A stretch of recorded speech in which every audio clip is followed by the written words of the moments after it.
ಇನ್ನು ಬೆಂಗಳೂರಿಗೂ ಬರೋಣ. ಬೆಂಗಳೂರಿನಲ್ಲಿ ಮೊದಲು ಒಬ್ಬರಿಗೆ ಲವ್ ಆಗುತ್ತೆ, ಆಮೇಲೆ ಮದುವೆ ಆಗುತ್ತೆ, ಆಮೇಲೆ ಮೋಸ ಮಾಡಿಬಿಡ್ತಾನೆ. ಇದೊಂದು ರೀತಿಯಾಗಿ ಲವ್ ಮತ್ತು ದೋಖಾ ಕಹಾನಿ.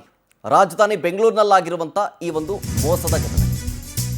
ಈ ಕಿರಾತಕ ಏನು ಮಾಡಿದ್ದಾನೆ, ಆ ಹುಡುಗಿಗೆ ಲವ್ ಆಗಿದೆ ಅಂತ ಪ್ರಪೋಸ್ ಮಾಡ್ತಾನೆ, ಆಮೇಲೆ ಮದುವೆ ಆಗೋಣ ಅಂತೇಳಿ ಮದುವೆ ಆಗಿದ್ದಾನೆ, ಆಮೇಲೆ ಮೋಸ ಮಾಡಿಬಿಡ್ತಾನೆ, ಬೇಡ ನೀನು ನನಗೆ ಅಂತ. ಇವರಿಬ್ಬರಿಗೆ ಶುರುವಾಗಿದ್ದ ಪ್ರೀತಿ ಮಾಲ್ನಲ್ಲಿ, ಬೆಂಗಳೂರಿನಲ್ಲಿ. ಆ ಮಾಲ್ನಲ್ಲಿ ಕೆಲಸ ಮಾಡ್ತಿದ್ರಂತೆ ಆ ಯುವತಿಗೆ ಹೇಮಂತ್ ಮೊದಲು ಪ್ರಪೋಸ್ ಮಾಡ್ತಾನೆ, ಆಮೇಲೆ ಊರೂರು ಸುತ್ತಿ ಮಜಾ ಮಾಡ್ತಾನೆ, ಆಮೇಲೆ ಶುರುವಾಗುತ್ತೆ ನೋಡಿ ನೌಟಂಕಿ ಆಟ ಆತನದ್ದು. ಹೇಮಂತ್ ಅನ್ನೋನು ಕುಣಿಗಲ್ ಮೂಲದವನು, ಮೋಸ ಮಾಡಿದವನ ಹೆಸರದು ಹೇಮಂತ್ ಅಂತ. ಫೆಬ್ರವರಿಯಲ್ಲಿ ದೇವಸ್ಥಾನದಲ್ಲಿ ಮದುವೆ ಮಾಡ್ಕೊಂಡಿರ್ತಾರೆ ಇಬ್ರು. ಕಡೆಗೆ ಮದುವೆ ಆದಮೇಲೆ ಗರ್ಭಿಣಿ ಆದ ನಂತರ ಪತಿ ಹೇಮಂತ್ ಕೈ ಕೊಟ್ಬಿಡ್ತಾನೆ. ಹೀಗಂತ ನೊಂದ ಪತ್ನಿ ಅಳಲು ತೊಡ್ಕೊಳ್ತಾ ಇದ್ದಾರೆ. ಅಷ್ಟೇಗಲ್ಲ, ಮನೆಯಿಂದ ಹಣ ತಗೊಂಡು ಬಾ ಅಂತೇಳಿ ದೈಹಿಕವಾಗಿ ಹಲ್ಲೆ ಮಾಡಿರೋ ಆರೋಪ ಈತನ ಮೇಲಿದೆ. ಯುವತಿ ಚಾರಿತ್ರ್ಯ ಸರಿಯಿಲ್ಲ ಅಂತ ಹೇಳಿ ಪತಿ ಚಿತ್ರ ಹಿಂಸೆ ಕೊಡ್ತಾ ಇದ್ದಂತೆ. ಬೆಂಗಳೂರಿನ ಮಾಲ್ ಒಂದರಲ್ಲಿ ಪರಿಚಯ ಆಗುತ್ತೆ. ಕಾರಣ, ಆ ಯುವತಿ ಮಾಲ್ ಒಂದರಲ್ಲಿ ಕೆಲಸ ಮಾಡ್ಕೊಂಡಿರ್ತಾಳೆ. ಆಗ ಇವನು ಬಂದು ಪ್ರಪೋಸ್ ಮಾಡ್ತಾನೆ, ಐ ಲವ್ ಯು ಅಂತ ಪ್ರಪೋಸ್ ಮಾಡ್ತಾನೆ. ಪ್ರಪೋಸ್ ಆದಮೇಲೆ ಊರೂರು ಸುತ್ತಾರೆ. ಊರೂರು ಸುತ್ತ ಮೇಲೆ ಒಂದು ದೇವಸ್ಥಾನದಲ್ಲಿ ಮದುವೆ ಕೂಡ ಆಗ್ತಾರೆ. ಎಲ್ಲವೂ ಚೆನ್ನಾಗಿದೆ ಅಂತ ಹೇಳಿದ್ಮೇಲೆ ಆಕೆ ಗರ್ಭಿಣಿ ಆದ ನಂತರ ನಿನ್ನ ಚಾರಿತ್ರ್ಯ ಸರಿ ಇಲ್ಲ ಅಂತ ಹೇಳೋದು, ಆಮೇಲೆ ಮನೆಯಿಂದ ಹಣ ತಗೊಂಡು ಬಾ ಅಂತೇಳಿ ಪೀಡಿಸೋದು, ಇದು ಸಿಕ್ಕಾಪಟ್ಟೆ ಜಾಸ್ತಿ ಆಗ್ಬಿಡುತ್ತಂತೆ. ಹಾಗಾಗಿ ಪತಿಗಾಗಿ ಪೊಲೀಸ್ ಠಾಣೆಯ ಮೆಟ್ಟಿಲೇರಿದ್ದಾರೆ ಆ ಗರ್ಭಿಣಿಯ ಮಡದಿ.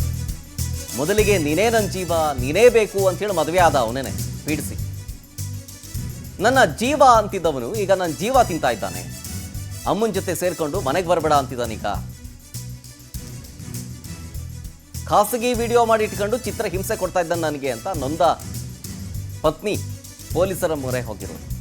ನ್ಯಾಯ ಬೇಕು ನನಗೆ ಅಂತ ಪಶ್ಚಿಮ ಮಹಿಳಾ ಪೊಲೀಸ್ ಠಾಣೆಗೆ ದೂರು ಕೊಟ್ಟಿದ್ದಾರೆ ಈಗ ಮಡದಿ.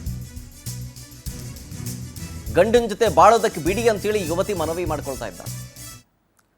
ಒಂದು ಕಾಲದಲ್ಲಿ ಚೆನ್ನಾಗೇ ಇದ್ರು, ಆದರೆ ಅದೇನಾಯ್ತೋ ಏನೋ ಗೊತ್ತಿಲ್ಲ, ಇದ್ದಕ್ಕಿದ್ದಂತೆ ಮನೆಯಿಂದ ಹಣ ತಗೋಬಾ ಅಂತ ಪೀಡಿಸದಂತೆ. ಆಮೇಲೆ ಚಾರಿತ್ರ ಏನೋ ಡೌಟ್ ಪಡ್ತಿದ್ದಂತೆ ಆಕೆ ಮೇಲೆ, ಚಾರಿತ್ರ ಸರಿ ಇಲ್ಲ ನಿಂದು, ಹಾಗೆ ಹಿಂಗೆ ಅಂತ. ಬಟ್ ಆ್ಯಕ್ಚುಲಾಗಿ ಏನಾಗಿದೆ ಅನ್ನೋದು ಗೊತ್ತಾಗಬೇಕು. ಯಾಕೆಂದರೆ ಅವರಿಬ್ಬರ ನಡುವೆ ಆಗಿರುವಂಥ ಘಟನೆ ಇದು. ಇಬ್ಬರ ನಡುವೆ ಬಿರುಕು ಮಿಡಿದಂಥ ಘಟನೆಯಾದರೂ ಏನು, ಪ್ರೀತಿ ಮಾಡಿದ್ದಾಗಲೂ ಚೆನ್ನಾಗಿದ್ರು, ಮದುವೆ ಆದಮೇಲೂ ಚೆನ್ನಾಗಿದ್ರು, ಆಮೇಲೆ ಗರ್ಭಿಣಿ ಆದ ಸಂದರ್ಭದಲ್ಲಿ ಅದು ಏನಾಯಿತು ಏನೋ ಗೊತ್ತಿಲ್ಲ. ಯುವತಿ ಈಗ ಆರೋಪ ಮಾಡಿ ಪೊಲೀಸ್ ಕಂಪ್ಲೇಂಟ್ ಕೊಟ್ಟಿದ್ದಾರೆ. FIRನ ಪ್ರತಿ ಗಮನಿಸ್ತಾ ಇದ್ದೀರಿ. ಡೀಟೇಲ್ಸ್ ಕೊಡ್ತಾರೆ ನಮ್ಮ ಪ್ರತಿನಿಧಿ ವೆಂಕಟೇಶ್, ಲೈವ್ನಲ್ಲಿದ್ದಾರೆ. ವೆಂಕಟೇಶ್, ಮೊದಲಿಗೆ ಲವ್ವು ಆಮೇಲೆ ನೋವು ಅನ್ನುವಂಥ ಪರಿಸ್ಥಿತಿ, ಆ್ಯಕ್ಚುಲಾಗಿ ಏನಾಯಿತು ಇಬ್ಬರ ನಡುವೆ ಅನ್ನೋದು ಗೊತ್ತಾಗಲಿಲ್ಲ. ಯಾಕೆಂದರೆ ಏನೋ ಲವ್ ಮಾಡಬೇಕಾದ್ರೂ ಚೆನ್ನಾಗಿದ್ರು, ಮದುವೆ ಆದಾಗಲೂ ಚೆನ್ನಾಗಿದ್ರು, ಗರ್ಭಿಣಿ ಆಗಿದ್ದಾಳೆ. ಗರ್ಭಿಣಿ ಆದ ನಂತರ ಚಾರಿತ್ರ್ಯ ಸರಿ ಇಲ್ಲ ಅಂತ ಹೇಳ್ತಾನಂತೆ, ಆಮೇಲೆ ಮನೆಯಿಂದ ದುಡ್ಡು ತಗೋಬಾ ಅಂತ ಹೇಳ್ತಾರಂತೆ. ನಿಜನ ಇದು? ಏನೇನಾಗಿತ್ತಂತೆ ಇಬ್ಬರ ಮಧ್ಯೆ?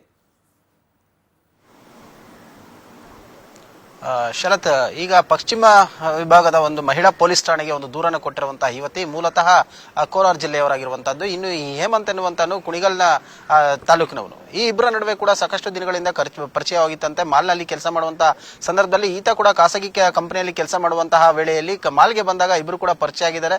ಮೊಬೈಲ್ ನಂಬರ್ ಕೂಡ ಎಕ್ಸ್ಚೇಂಜ್ ಆಗಿ ಈತ ಪ್ರಪೋಸ್ ಮಾಡಿದ್ದಾನೆ. ಅದಾದ ಬಳಿಕ ಈಕೆಯು ಕೂಡ ಆತನ ಪ್ರೀತಿಯನ್ನು ಅಕ್ಸೆಪ್ಟ್ ಮಾಡಿದ್ದಾಳೆ.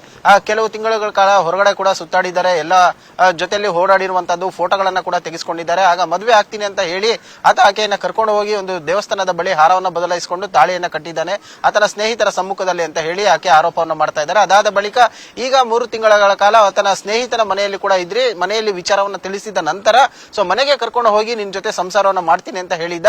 ಈಗ ನಾನು 2 ತಿಂಗಳ ಪ್ರೆಗ್ನೆಂಟ್ ಆಗಿದ್ದೀನಿ, ಆದ್ರೆ ಈಗ ಬಂದು ಆತ ನನಗೆ ನಿನ್ನ ಸರಿ ಇಲ್ಲ, ನಿನ್ನ ಚಾರಿತ್ರ್ಯ ಸರಿ ಇಲ್ಲ, ನನಗೆ ಬೇಡ ಅಂತ ಹೇಳಿ ಹಿಂಸೆ ಕೊಡ್ತಾ ಇದ್ದಾನೆ. ಅಲ್ಲದೆ ಅವರ ತಾಯಿ ಜೊತೆ ಸೇರಿ ನನಗೆ ದೈಹಿಕವಾಗಿ ಹಲ್ಲೆ ಮಾಡುವಂತ ಕೆಲಸ, ವರದಕ್ಷಿಣೆಯನ್ನ ತೆಗೆದುಕೊಂಡು ಬಾ ಅಂತ ಹೇಳಿ ಕೂಡ ನನಗೆ ಹಿಂಸೆಯನ್ನ ಕೊಡ್ತಾ ಇದ್ದಾನೆ ಅಂತ ಹೇಳಿ ಆಕೆ ಆರೋಪವನ್ನು ಮಾಡ್ತಾ ಇರುವಂತದ್ದು. ನನ್ನ ಬಳಿ ಇದ್ದಂತಹ ಒಡವೆ ಮತ್ತು ಹಣವನ್ನು ಎಲ್ಲವನ್ನೂ ಕೂಡ ಆತನಿಗೆ ಕೊಟ್ಟಿದ್ದೇನೆ, ಆದ್ರೆ ಈಗ ನನ್ನ ಬೇಡ ಅಂತ ಹೇಳಿ ದೂರ ತಳ್ತಿದ್ದಾನೆ. ಈಗ ನಾನು ಎಲ್ಲಿಗೆ ಹೋಗ್ಬೇಕು ಅನ್ನೋಂಥದ್ದು ಕೂಡ ನನಗೆ ತಿಳಿತಾ ಇಲ್ಲ. ನನಗೆ ನ್ಯಾಯ ಬೇಕು, ನನ್ನ ಗಂಡನ ಜೊತೆ ನಾನು ಸಂಸಾರ ಮಾಡಬೇಕು. ಅದಕ್ಕೆ ನಾನು ಆತನ ಗೋಗರಿತಾ ಇದ್ರು ಕೂಡ ಆತನ ತಾಯಿ ಜೊತೆ ಸೇರಿ ನನಗೆ ಈ ರೀತಿಯಾದ ಹಿಂಸೆಯನ್ನ ಕೊಡ್ತಾ ಇದ್ದಾನೆ ಅಂತ ಹೇಳಿ ಆಕೆ ಆರೋಪವನ್ನು ಮಾಡ್ತಾ ಇರುವಂತದ್ದು. ಆದ್ರೆ ಇದಕ್ಕೆ ಆತನನ್ನ ಸಂಜಾಯಿಷನ್ನ ಕೇಳಿದಂತ ಸಂದರ್ಭದಲ್ಲಿ ಆತ ಯಾವುದೇ ರೀತಿಯಾದಂತಹ ಉತ್ತರ ಕೊಡೋಕ್ಕೂ ಸಿದ್ಧ ಇರಲಿಲ್ಲ. ಠಾಣೆ ಬಳಿ ಪೊಲೀಸರು ಕೂಡ ಕರೆಸಿದ್ರು, ಆದ್ರೆ ಆತ ಮಾತಾಡೋಕ್ಕೂ ಕೂಡ ಸಿದ್ಧವಿರಲಿಲ್ಲ. ಹೊರಟೋದ. ಆದ್ರೆ ಈಕೆ ಹೇಳ್ತಾ ಇರುವಂತದ್ದು ನನ್ನ ಗಂಡ ನನಗೆ ಬೇಕು, ಆತನ ಜೊತೆ ಜೀವನವನ್ನ ಮಾಡಬೇಕು, ಒಂದು ವೇಳೆ ನನಗೆ ಬೇಡ ಆತ ಅನ್ನೋದಾದ್ರೆ ನನಗೆ ಜೀವನಾಂಶವನ್ನ ಕೊಳ್ಳಿ, ನನ್ನ ಮುಂದಿನ ದಾರಿಯನ್ನ ನೋಡ್ಕೊಳ್ತೀನಿ ಅಂತ ಹೇಳಿ ನೊಂದ ಯುವತಿ ಈಗ ಹೇಳ್ತಾ ಇರುವಂತದ್ದು. ಸದ್ಯ ಈ ಪ್ರಕರಣ ಈಗಾಗಲೇ ಏನು ದೂರು ದಾಖಲಾಗಿರೋದ್ರಿಂದಾಗಿ ಆತ ಕೋರ್ಟ್ನ ಮುಖಾಂತರವಾಗಿ ಬಗೆಹರಿಸ್ಕೊಳ್ತಾರ ಅಥವಾ ಆತ ಆಕೆಯನ್ನ ಮತ್ತೆ ಕರ್ಕೊಂಡು ಹೋಗಿ ಜೀವನವನ್ನ ಮಾಡ್ತಾನ ಅನ್ನೋದನ್ನ ಮುಂದೆ ನೋಡ್ಬೇಕಾಗಿರುವಂತದ್ದು. ಶರತ್.